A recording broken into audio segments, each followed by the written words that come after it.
Israel को Egypt ने offer दिया है कि आप 2 दिन का सीज फायर कर लीजिए, सिर्फ 2 दिन का, 2 दिन जंग बंदी कीजिए, इसके बदले आपके 4 कैदियों को हमास रिहा करेगा और आप फिलिस्तीन के कुछ कैदियों को रिहा करेंगे। बताना चाहूँगा कि अब तक इजराइल ने इस पर कोई रेस्पॉन्स नहीं किया है। ऑब्वियसली वो नहीं चाहता कि जंग किसी भी हाल में रुके, क्योंकि वो सारा गुस्सा जनता पर निकालकर आवाम को ख़त्म करके ज़मीन पर कब्जा करना चाहता है।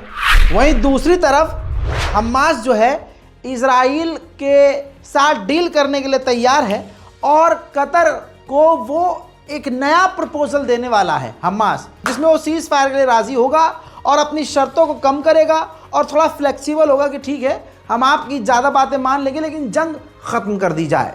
देखना अब ये है कि पूरा ऑफर वो क्या होता है जो हमास कतर को देता है। वहीं मेरे दोस्तों पूरी ताकत से इजराइल गाजा में बमबारी और तबाही मचा रहा है। लेटेस्ट विजुअल कुछ ही देर पहले के जो गाजा के अंदर इजराइल ने तबाही मचाई है।